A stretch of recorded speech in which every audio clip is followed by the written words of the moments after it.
अस्सलाम वालेकुम and welcome class. मैं हूं आपका टीचर सैयद। बात कर रहे हैं सेकंड ईयर मैथमेटिक्स और स्टार्ट कर रहे हैं 2.5 का क्वेश्चन नंबर 2। मैं आपको यहां पे थोड़ा सा गाइड कर दूं कि अगर आप सीक्वेंस में प्लेलिस्ट नहीं देख रहे तो आपको कई जगहों पर हर्डल्स फेस करनी पड़ सकती हैं, प्रॉब्लम्स आ सकती हैं। तो 2.5 की जो क्लास 0 है वो दोबारा यूज होने लगी है।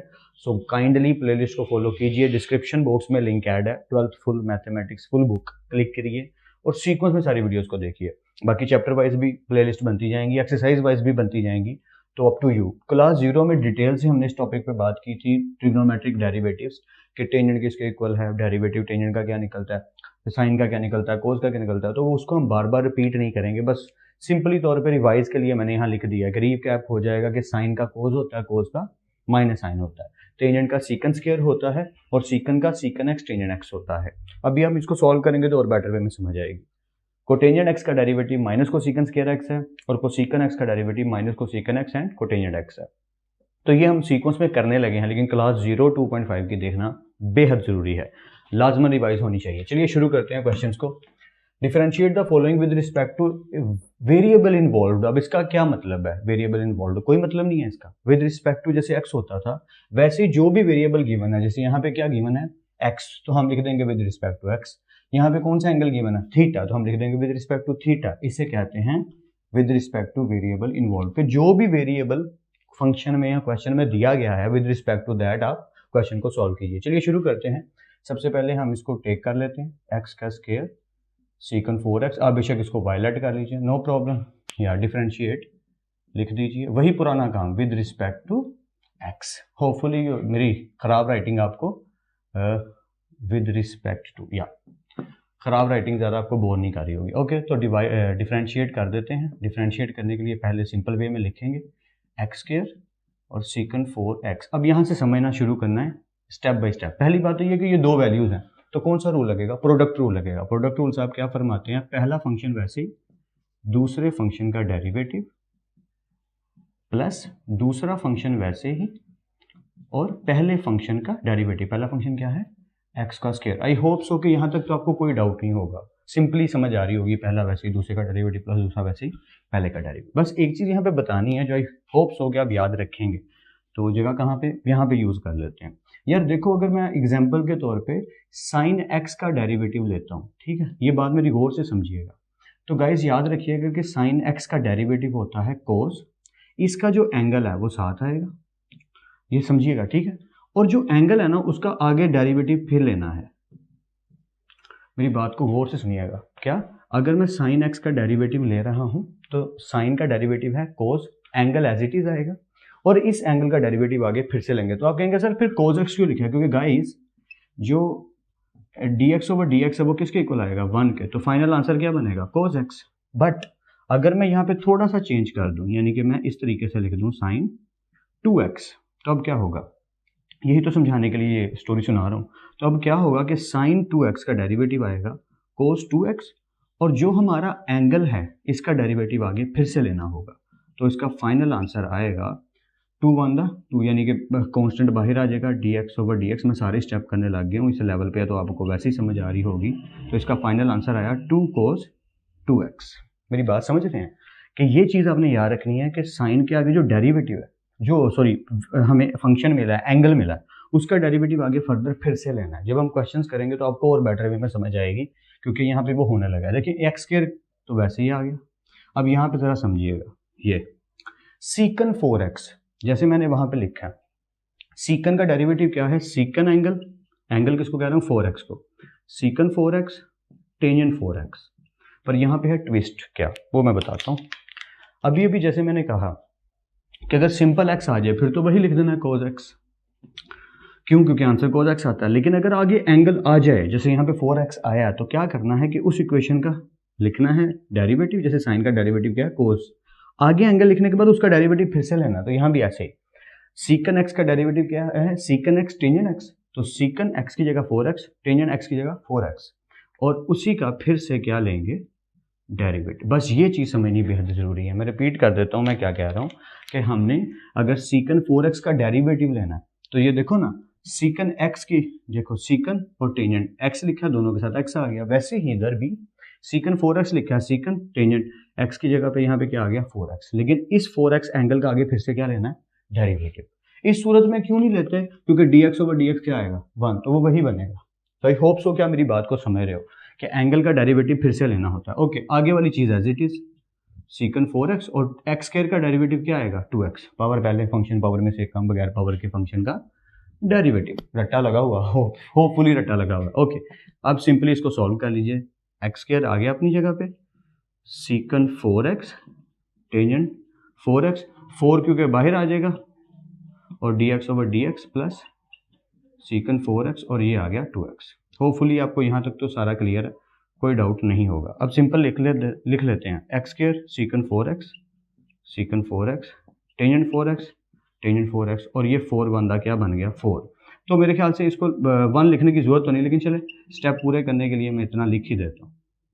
होपफुली यहाँ तक कोई डाउट नहीं है। मैं एक एक स्टेप करने की कोशिश कर रहा हूँ, हालांकि मेरा हाथ चाह रहा है कि मैं कट करूँ, लेकिन मैं ट्राई कर रहा हूँ कि सारे स्टेप्स करूँ। ओके, तो फाइनल इक्वेशन क्या बनी, 4 बंदा 4, ये मल्टीप्लाई है ना, तो मैं इसको स्टार्ट पे लिख देता हूँ 4x स्क्वायर। ठीक है, आगे क्या पड़ा सीकन 4x, उसके आगे क्या पड़ा है टेंजेंट 4x। और राइट, ये पूरी इक्वेशन 4 बंदा 4x स्क्वायर, यानी स्टार्ट पे लिख दिया 4, लिख सकते हैं क्योंकि सब मल्टीप्लाई हैं। X square secant 4x tangent 4x। Hopefully आपको यहाँ तक सब क्लियर। ये आ गया प्लस ये वाला प्लस, उसके बाद क्या 2x सीकन 4x, चलें इस तरह लिख देते हैं 2x सीकन 4x। अच्छा, अब देखिए इनमें कॉमन क्या है, क्योंकि हर इस जितने भी ये क्वेश्चन है इनमें कुछ ना कुछ कॉमन बनेगा एंड पे। तो हमने क्या देखा 2 इसमें भी है इसमें भी है, क्योंकि 4 है तो 2 आएगा, 2 आ गया। फिर एक्स स्क्वायर इधर है, एक्स इधर है तो एक्स आ गया। सीकन 4x इधर है, सीकन 4x इधर है, इधर आ गया सीकन 4x। ये टोटल कॉमन आ गया। अब क्या होगा 4 2 पे कट के क्या हो गया 2, एक्स स्क्वायर में से एक्स गया एक्स, सीकन 4x पूरा कट गया, क्या बचा टेंजेंट 4x प्लस 2 2 से कटा, x से कटा, सीकन 4x से कटा, कुछ भी नहीं बचा, क्या बचा 1, and that is your final answer dy by dx। And hopefully आपको कुछ ना कुछ ज़रूर समझ आई है। मैं रिपीट कर देता हूँ, हमने फंक्शन को टेक किया, प्रोडक्ट रूल लगाया, पहला वैसे ही दूसरे का डेरिवेटिव प्लस दूसरा वैसे ही पहले का derivative, x square as it is, इसका डेरिवेटिव ये पूरा आएगा क्योंकि एंगल को लिखने के बाद दोबारा से उसका एंगल का डेरिवेटिव लेना है। इस सूरत में 4x है तो सीकन 4x टेंजेंट 4x का फिर से डेरिवेटिव, 4x का डेरिवेटिव ये एज इट इज है, सीकन 4x और एक्स स्क्वायर का डेरिवेटिव आ जाएगा 2x। तो 2x को स्टार्ट पे लिख देंगे, जो कि मैंने एंड पे लिखा 2x सीकन 4x, ज़्यादा स्पीड में बोल रहा हूँ। ओके, जब इसका डेरिवेटिव लेंगे तो क्या होगा secant 4x tangent 4x as it is रहेगा, 4 बाहर आ जाएगा, dx ओवर dx का डेरिवेटिव 1 हो जाएगा, 4 बंदा 4 हो जाएगा, तो ये इक्वेशन बन जाएगी ये, और ये इक्वेशन बन जाएगी ये। इसमें से कॉमन निकालेंगे और आंसर आ जाएगा। सजेशन वही है, वीडियो को पॉज करो, एक दफ़ा खुद अपने शुभ हाथों से करो, और फिर पार्ट नंबर 2 मैं करवाता हूँ। वैसे पार्ट नंबर 2 3 4 जितने भी हैं इनको करने की एक ट्राई खुद से ज़रूर करो, क्योंकि जितना ज़्यादा आप ट्राई करोगे उतना ज़्यादा आपको आएगा। आपका ये सिर्फ काम नहीं है कि सर ने क्वेश्चन करवा दिया, आपने नोट कर लिया तो आपको आ गया। अगर ऐसा होने लग जाए तो फिर तो बात ही कुछ और हो जाए। नोट करने से चीज़ आती नहीं है, नोट करना सिर्फ इसलिए ज़रूरी है ताकि आपके नोट्स बन सकें, आपको बाद में ज़रूरत पड़ जाए तो आप पढ़ सको, और प्लस आप इसको देख के बार बार यूज़ कर सको, क्योंकि वीडियो बार बार देखना इतना ज़रूरी नहीं जितना ज़रूरी है आपका क्वेश्चन समझना है। क्वेश्चन समझने के बाद खुद ट्राई ज़रूर करो, बस इतना कहना चाहता हूँ। Okay, back to the topic, मैं तो करवाता हूँ लेकिन आप वीडियो पॉज करके ट्राई ज़रूर करो। ओके, इक्वेशन वही है, फंक्शन टेक कर लेते हैं, दो फंक्शन हैं टेंजेंट क्यूब थीटा और secant square theta, differentiate with respect to, क्या बोला था मैंने, वेरिएबल इन्वॉल्व। कौन सा वेरिएबल इन्वॉल्व है थीटा, तो बस d y by d theta, d over d theta किस पे लगने लगा tangent cube theta secant square theta. चलिए अब सीक्वेंस पे करते जाते हैं। फिर वैसे दो फंक्शन है तो फंक्शन नंबर 1 वैसे ही, दूसरे का डेरिवेटिव, ओके, प्लस दूसरा वैसे ही, और पहले का एक्स क्यू लिख रहा हूँ थीटा, और पहले का डेरिवेटिव। पहला फंक्शन क्या है टेंजेंट क्यूब थीटा। ओके, अब सीक्वेंस में एक एक स्टेप समझते जाइएगा। Tangent cube theta as it is, ठीक है, पावर 2 है ना, 2 पहले फंक्शन पावर में से एक कम, और बगैर पावर के फंक्शन का डेरिवेटिव। अब ये जो मैं इतना रुक रुक के स्लो करवा रहा हूँ, इसके पीछे एक ही रीज़न है, अच्छे से समझना विदाउट मिस्टेकिंग, या कोई गलती नहीं करनी, या पावर पहले पावर में से एक कम और बगैर पावर के फंक्शन का डेरिवेटिव। और ये जो प्लस लिखा है ये आ गया, ठीक है, सीकन स्क्वायर एज इट इज, इसको नहीं छेड़ा। इधर क्या हुआ ज़रा समझिएगा, इधर भी देख लेते हैं, ये ब्रैकेट में लिखना चाहिए था लेकिन चलो कोई बात नहीं। पावर पहले पावर में से एक कम और बगैर पावर के फंक्शन का डेरिवेटिव, और फंक्शन क्या है, टेंजेंट थीटा। पावर पहले, पावर में से एक कम और बगैर पावर के फंक्शन का डेरिवेटिव। होपफुली सारा क्लियर है आपको, ठीक है, क्योंकि ये स्टेप हम काफ़ी दफ़ा कर चुके हैं। ओके, टेंजेंट क्यूब थीटा 2, सीकन 2 में से 1 गई तो 1 बची, और सीकन थीटा का गाइस डेरिवेटिव होता है सीकन थीटा टेंजेंट थीटा। आप देख सकते हैं सामने लिखा हुआ सीकन एक्स का डेरिवेटिव क्या, सीकन एक्स टेंजेंट एक्स। तो क्योंकि ये मल्टीप्लाई है तो ये इकट्ठे ही हैं। ओके, प्लस अब आगे मैं डिटेल से आपको थोड़ा समझा देता हूँ, डोंट वरी। अब आ गया सीकन स्क्वायर थीटा, ब्रैकेट बेशक मैं खत्म कर दूँ, ब्रैकेट की कोई ज़रूरत नहीं है, इधर भी वैसे ज़रूरत नहीं थी, लेकिन चलो समझाने के लिए लिख दिया। यहाँ पे आ गया 3 टेंजेंट, 3 में से 1 गए तो स्क्वायर बचा थीटा, और टेंजेंट थीटा का डेरिवेटिव लिखा हुआ है सीकन स्क्वायर थीटा। होपफुली आपको यहाँ तक कोई डाउट नहीं होगा, सारा समझ आ रहा होगा। ओके, अब जो मल्टीप्लाई हो रहे हैं उनको सिंपल वे में लिख लेते हैं ज़रा। टेंजेंट की पावर क्या है 3, और यहाँ टेंजेंट की पावर क्या है 1, तो 3 और 1 टोटल कितनी हो गई, टेंजेंट की पावर 4 थीटा। ये डॉट है, इसको माइनस ना समझ लीजिएगा, डॉट मतलब ये मल्टीप्लाई को शो कर रहा है। ओके, यानी ये सारी इक्वेशन इकट्ठी है, टेंजेंट की 3 और टेंजेंट की 1, पावर टेंजेंट की 4 हो गई, 2 सीकन और सीकन कितने हो गए, सीकन स्क्वायर थीटा हो गए। हाँ, हम ऐसे लिख सकते हैं, 2 स्टार्ट पे भी लिख सकते हैं, वैसी बड़ी बात नहीं है, क्योंकि ये मल्टीप्लाई है यार, ऐसा चलता है। प्लस का सिंबल आ गया, अब सीकन स्क्वायर ये है और सीकन स्क्वायर ये है, तो टोटल सीकन कितना हो गया, सीकन की पावर 4 थीटा हो गई, ठीक है, 3 आ गया, और टेंजेंट स्क्वायर थीटा अपनी जगह पे। यहाँ तक हम पहुँच गए। आई होप सो कि आपको समझ आ रही है, क्योंकि मैं बहुत स्लो करवा रहा हूँ, और रीज़न और मकसद सिर्फ ये है कि आपको अच्छे से समझ आए। ओके, अब हमने देखना है कि इनमें कॉमन क्या है, 2 और 3 जो डिजिट तो गया, फिर हमने देखा सीकन स्क्वायर टेंजेंट स्क्वायर, या सीकन स्क्वायर तो कॉमन बनता है, इसमें भी है पावर 4, इसमें टेंजेंट स्क्वायर इसमें भी है, इसमें भी है, बिल्कुल सही, ये दोनों चीज़ें कॉमन आ गई, ठीक है। अब ज़रा सीक्वेंस में करते हैं, सबसे पहले 2 लिख लेते हैं, टेंजेंट की पावर 4 में से 2 पावर गई तो कितनी पावर बची, पावर 2 बची, ठीक है। सीकन स्क्वायर पूरा गया, देखो टेंजेंट ये चीज़ कॉमन है, टेंजेंट स्क्वायर में से टेंजेंट स्क्वायर गया, टेंजेंट की पावर 4 में से 2 गई तो कितनी बची, 2 बची, 2 आ गया 7, सीकन स्क्वायर से गया खत्म, ये वाला जो प्लस है ये यहाँ आ गया। होपफुली कि मैं स्लो समझा रहा हूँ, एंड आई होप सो कि आपको समझ आ रही हो, वरना वीडियो को पीछे करके देख लेना मैं क्या बोल रहा हूँ।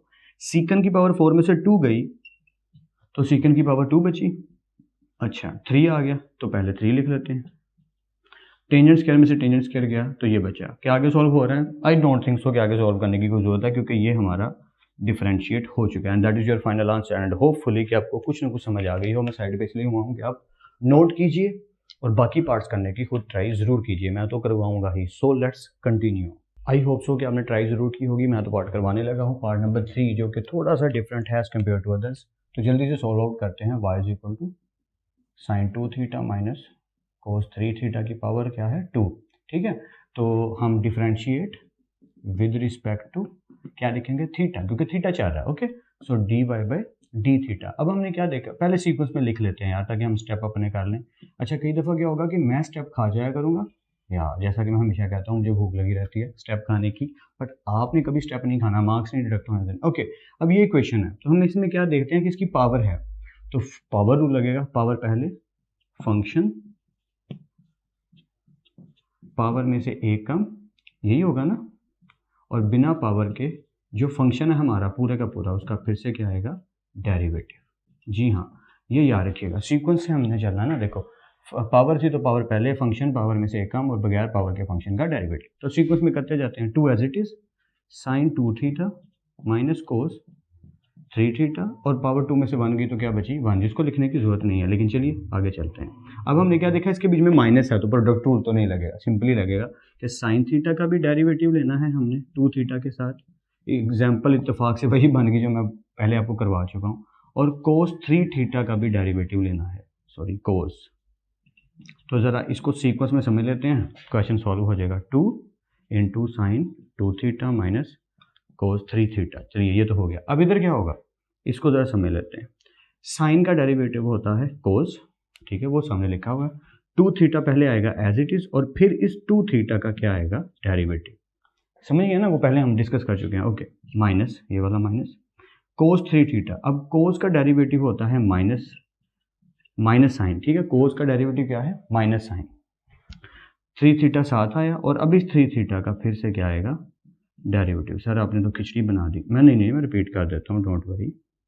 आपको समझाना अच्छे से ज़रूरी है। देखिए ये चीज़ तो as it is I, sine 2 theta का डेरिवेटिव क्या होगा, साइन का डेरिवेटिव होता है कोस 2 थीटा, एंगल है तो एंगल का फिर से क्या आएगा डेरिवेटिव, ये वाला माइनस आ गया, ये वाला जो माइनस है, ठीक है। कोस 3 थीटा का डेरिवेटिव लेना, तो कोस का डेरिवेटिव होता है माइनस साइन, साथ आएगा एंगल, और एंगल का फिर से क्या आएगा डेरिवेटिव। होपफुली आपको समझ सारी आ रही है। ओके, आगे चलते हैं। 2 sine 2 theta minus cos 3 theta, इधर आ जाते हैं, cos 2 theta cos 2 theta. Okay, 2 बाहर आ जाएगा, डी थीटा और डी थीटा क्या बनेगा 1, में यहाँ लिख देता हूँ आपको समझाने के लिए। 2 थीटा का डेरिवेटिव कैसे सॉल्व होगा जरा देख लीजिएगा। 2 साहब बाहर तशरीफ ले आएंगे, अंदर क्या बचेगा D theta over d theta, जो कि 1 बनता है, और आंसर फाइनल क्या आएगा 2। इसीलिए ये पूरी चीज़ क्या बन जाएगी, ये पूरी चीज़ बन जाएगी 2। ये वाला माइनस और ये वाला माइनस बन गए, प्लस अंदर क्या आएगा साइन 3 थीटा, और ये 3 थीटा का डेरिवेटिव क्या आएगा 3। उसी तरीके से जैसे 2 थीटा का 2 आया, वैसे 3 थीटा का 3 आएगा, 3 बाहर आ जाएगा, d theta over d theta 1। Okay, so final answer is 2 into sine 2 theta minus cos 3 theta, 2 cos 2 theta, ये हमें आदत है ऐसे लिखने की, कांस्टेंट को पहले लिख देते हैं, plus 3 sine 3 theta, and that is your final answer. जी हाँ, यही फाइनल आंसर है, क्योंकि इससे आगे फर्दर सॉल्व करने की जरूरत नहीं, बुक में आंसर यही दिया गया। Alright, so let's continue to part number 4, last part. फिर वही सजेशन, वीडियो को रोक के एक दफ़ा अपनी ट्राई ज़रूर करो कि मैं ये क्वेश्चन कैसे कर पा रहा हूँ, ठीक है। आपकी बात कर रहा हूँ कि आप ट्राई करें, अगर फिर भी नहीं हो पाता तो वीडियो तो अवेलेबल है ही, ठीक है, लेकिन अपनी ट्राई ज़रूर करनी है। शुरू करते हैं, फिर वही बात कि इसको वायलेट कर लीजिए, स्टेप वाइज चलते हैं। Cos square root x plus square root sine x. Okay, differentiate with respect to क्या है एक्स। ओके, तो d y by d x आएगा इस दफ़ा, और स्टोरी में एक ट्विस्ट है, ओ माय गॉड, मैंने तो अब ध्यान गया कि एक दफ़ा स्क्वायर रूट के अंदर सिर्फ और सिर्फ एंगल है, और एक दफ़ा पूरा का पूरा फंक्शन स्क्वायर रूट के अंदर है, तो नो प्रॉब्लम, हमें क्या टेंशन। कोस का डेरिवेटिव गाइस क्या है माइनस साइन, आगे आ गया फंक्शन, और उसी फंक्शन का फिर से हम क्या ले लेंगे डेरिवेटिव। मैथ्स में घबराना नहीं है, सिर्फ सिंपल ये स्टेप्स फॉलो कर जानी है। कोस का डेरिवेटिव है माइनस साइन, एंगल आ गया, और एंगल अगर डिफरेंट हो एक्स के अलावा, जैसे स्क्वायर रूट आ गया, तो एंगल का फिर से क्या लेंगे डेरिवेटिव। ये वाला जो प्लस है ये आ गया ये। अब क्योंकि इसका डेरिवेटिव लेना है यार, मैंने एक स्टेप नहीं लिखा, वो एक करके लिखना, चलिए अभी लिख देता हूँ। ये स्टेप मैं लिखना भूल गया, या वो आदत से मजबूर कि स्टेप खाने की आदत है, ठीक है। तो इसका डेरिवेटिव तो ये आ गया, ये वाला जो प्लस है सेंटर वाला, ये आ गया। अब स्क्वायर रूट साइन एक्स का डेरिवेटिव लेना है, तो हमने क्या देखा कि पावर है, तो पावर पहले फंक्शन, पावर में से एक कम। अच्छा, एक चीज़ और यहाँ पे अच्छे से समझने वाली है कि स्क्वायर रूट पूरे के ऊपर पावर है, ठीक है, तो पूरी पावर पहले आएगी, फिर फंक्शन आएगा, फिर पावर में से एक कम, और बगैर पावर के इसी फंक्शन का फिर से क्या आएगा डेरिवेटिव। आई होप सो कि आप अच्छे से समझ पा रहे हो कि मैं क्या कह रहा हूँ यहाँ पे। कोई डाउट है तो वीडियो को पीछे करके आप फिर से देख सकते हो। तो अब क्या होगा कि हमने ये जो minus sine square root x है, ये तो ऐसे लिखा देंगे, और इसका क्या होगा, इसकी पावर क्या है 1/2, पावर पहले फंक्शन, पावर में से एक कम, और बगैर पावर के इसी फंक्शन का डेरिवेटिव। सर फिर खिचड़ी भाग गई, नो, अभी सीक्वेंस में समझ आएगी, ये तो एज इट इज़ है, बस स्क्वायर रूट एक्स का डेरिवेटिव लिया, जो कि क्या बनेगा, पावर पहले, इसकी पावर क्या है 1/2, इसके बेशक पावर में लिख लो, कोई प्रॉब्लम नहीं है। तो स्क्वायर रूट की पावर 1/2 होती है, तो पावर पहले, फंक्शन हमारा एक्स है, इसमें से पावर एक कम, और बगैर पावर के फंक्शन का डेरिवेटिव, ठीक है। ये वाला जो प्लस है ये यहाँ आ गया, 1/2 as it is, sine x as it is, power 1/2 में से -1 गए तो -1/2, और साइन एक्स का डेरिवेटिव जो आएगा वो आएगा कोस एक्स। होपफुली यहाँ तक क्लियर है। ओके, तो फाइनल चीज़ क्या बनी, minus sine square root x 1/2। अच्छा, इसकी भी पावर गई तो क्या पावर आएगी -1/2, और dx/dx का आंसर क्या आएगा 1, प्लस ये वाला प्लस, मैं खुद को तो नहीं करवा रहा, देखो minus sine square root x 1/2 x, power क्या आई -1/2, dx/dx क्या आ गया 1, तो इसको लिखने की जरूरत नहीं, लेकिन लिख दिया ये 1/2। अब मैंने इस तरह से क्यों लिखा मैं अभी समझाता हूँ आपको। अब क्या देखा कि साइन एक्स के ऊपर पावर है -1/2, अगर मैं इसको नीचे ले आऊँ तो क्या हो जाएगी 1/2 हो जाएगी, यही है ना, और आगे क्या पड़ा हुआ है कोस एक्स। मैं सिंप्लीफाई करके सादा करने की कोशिश कर रहा हूँ, minus sine square root x, ये 1 इससे मल्टीप्लाई, 2 नीचे पड़ा हुआ है, इसके नीचे आ गया। अब देखो x की पावर क्या है 1/2, लेकिन माइनस में, तो नीचे आके क्या हो जाएगी प्लस 1/2 हो जाएगी, और 1 से मल्टीप्लाई करने की जरूरत नहीं है। Okay, plus 1/2 sine x derivative में आ जाएगा, स्क्वायर रूट में आ जाएगा, क्योंकि पावर 1/2 है, और ये हो गया कोज एक्स। तो अगला स्टेप करने के बजाय ये भी, क्योंकि पावर पॉजिटिव हो जाएगी नीचे आके, तो इसको भी मैं इसी फेम में लिख देता हूँ। होपफुली कि आपको यहाँ तक समझ आ रहा है। और कोज एक्स बनता, ये भी कोज एक्स हो जाएगा। सर आपने तो कचरा ही मचा दिया। नहीं, मैं आपको फिर से समझा देता हूँ, don't worry. Minus minus sine square root x as it is. 2 नीचे था, वो नीचे का नीचे ही है। पावर नेगेटिव थी, नीचे जाके पॉजिटिव होगी तो स्क्वायर रूट में लिख दिया। कोज एक्स बनता कोज एक्स, 2 नीचे लिखा हुआ, ठीक है। पावर क्योंकि 1/2 थी तो इसकी जगह क्या लगा दिया, स्क्वायर रूट। अब हमने देखा कि दोनों में 1/2 कॉमन आ रहा है। वैसे इसकी जरूरत नहीं है स्टेप की कोई खासी, लेकिन शायद बुक में यही हुआ है जो मैं कह रहा हूँ, क्योंकि मुझे धुंधला धुंधला याद आ रहा है कि बुक में कुछ 1/2 बाहर आता होता है। लेकिन चलो, टीचिंग एक्सपीरियंस में कभी कभी गलती भी हो जाती है। अगर ये हुआ तो माफ़ कीजिएगा, अगर ये हुआ तो दोनों को गुड, आपको भी और मुझे भी। तो 1/2 बाहर आ गया, minus sine square root x, नीचे आ गया स्क्वायर रूट एक्स। ये वाला प्लस जो है, अब देखो माइनस क्योंकि हमने बाहर नहीं निकाला इसलिए साइन वही रहेंगे। अगर हम ये माइनस बाहर निकाल लेते तो फिर साइन चेंज हो जाता। प्लस कोज एक्स अपनी जगह पे। अब क्योंकि 2 बाहर निकाल चुके हैं तो नीचे सिर्फ क्या आएगा, square root sine x. And that is your final answer. And hopefully कि आपको कुछ ना कुछ अच्छे से समझ आ गई हो। इसी के साथ हमारा क्वेश्चन भी खत्म हो गया। फिर नेक्स्ट लेक्चर में मिलेंगे। आपने प्रैक्टिस ज़रूर कर लेनी है, ज़्यादा से ज़्यादा पार्ट्स खुद करने की कोशिश करनी है, क्योंकि मकसद क्या है, आपको मैथमेटिक्स आना, पेपर आपने देना है, तैयारी अच्छी आपने करनी है। मैं तो सिर्फ एक हेल्पर हूँ, अल्लाह की तरफ से एक नुमाइंदा हूँ, जिसको एक ड्यूटी दे दी गई है कि भाई जितना हो सकता है उतना करवाने की अच्छे से कोशिश करो। तो मैं अपनी कोशिश कर रहा हूँ, आप अपनी कोशिश कीजिए। फिर मिलते हैं नेक्स्ट लेक्चर में। तब तक अपना और अपने घर वालों का बहुत ख्याल रखिएगा। खुदा आप सबको बेहद खुश रखे और बहुत कामयाब करे। खूब मेहनत करते रहिए लेकिन स्मार्ट वर्क के साथ। अल्लाह हाफिज़ क्लास।